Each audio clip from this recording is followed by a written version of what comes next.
Olha, eu quero também aproveitar a oportunidade para ler aqui um Twitter do nosso grande deputado federal, Marcelo Freixo, que mostra muito o momento que nós estamos vivendo. Ele diz o seguinte: olha, 1.156 óbitos em 24 horas, quase 27 mil mortes no país. Estado do Rio de Janeiro com mais mortes registradas do que a China. Mais de 700 leitos federais fechados no Rio de Janeiro. 10 milhões de brasileiros na fila do auxílio emergencial. E Bolsonaro preocupado em proteger a quadrilha da fake news. Né? É isso, Brasil, pessoal. É isso, Brasil.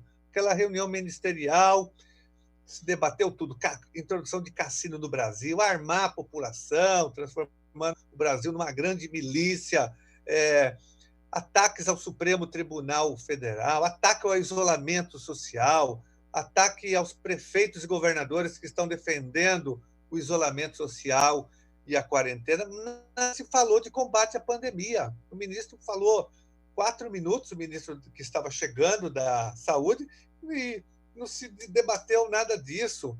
E a live ontem, um pedaço da live do presidente Bolsonaro, ele falava da pandemia, e quando ela fala criticando quem está no isolamento social.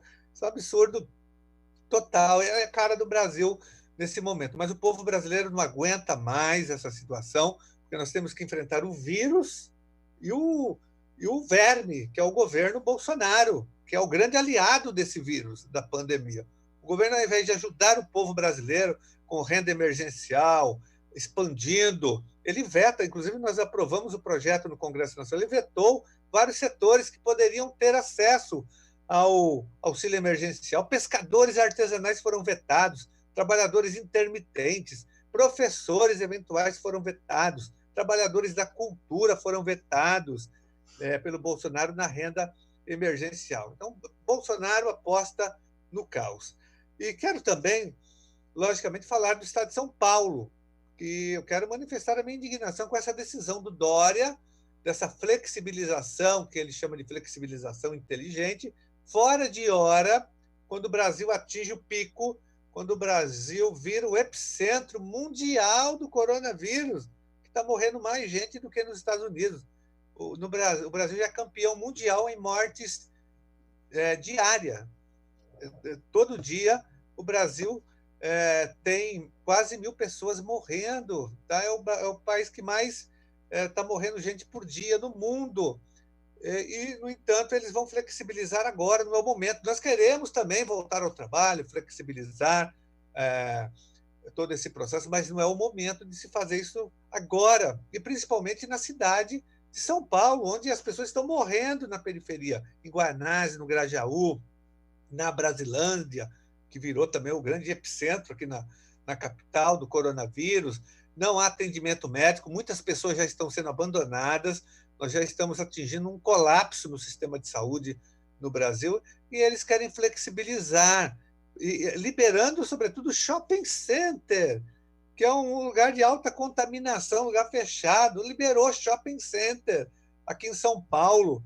Então, todo esse esforço que nós tivemos, ele vai se perder, e nós sabemos qual que é o resultado dessa política genocida, também de Dória e de Bruno Covas. Como se já não bastasse o Bolsonaro, agora nós temos mais dois aqui dessa mesma política, cedendo aos interesses do poder econômico, cedendo a esses grupos bolsonaristas que vem pressionando, fazendo as carreatas da morte aqui em São Paulo. É isso.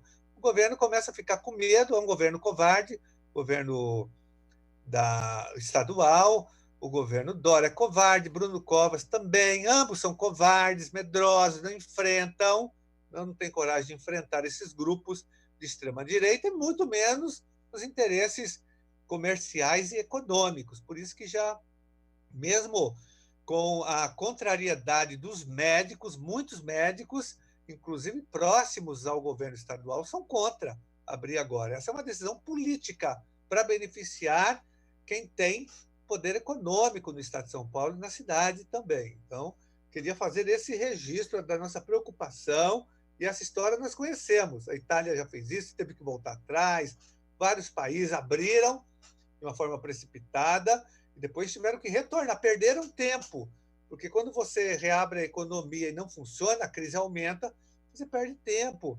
O correto é isolamento social com proteção social. Se o Brasil tivesse feito isso já há um bom tempo, se aproveitando da experiência dos outros países, porque aqui a crise começou um pouco depois, então nós tivemos essa oportunidade de aprender com as outras experiências, mas o Brasil não aprendeu nada.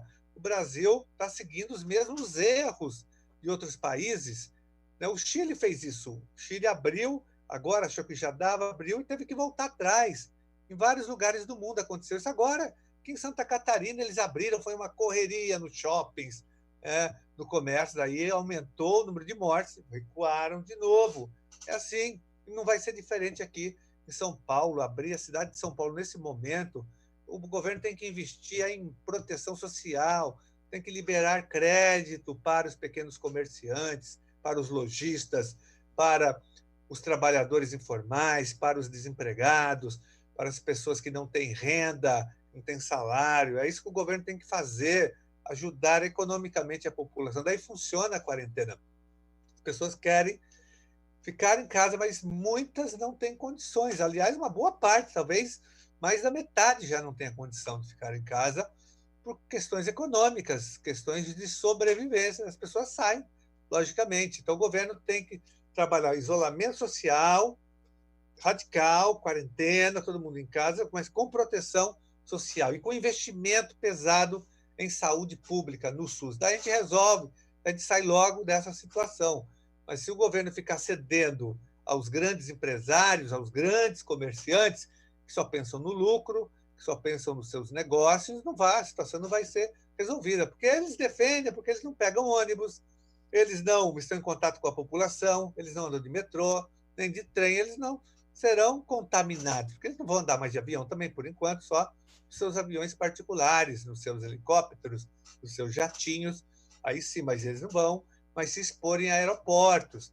Agora, os trabalhadores, sim, a população, sim, estará sendo encaminhada para a morte, para um verdadeiro genocídio, um massacre. Então, nós não vamos aceitar.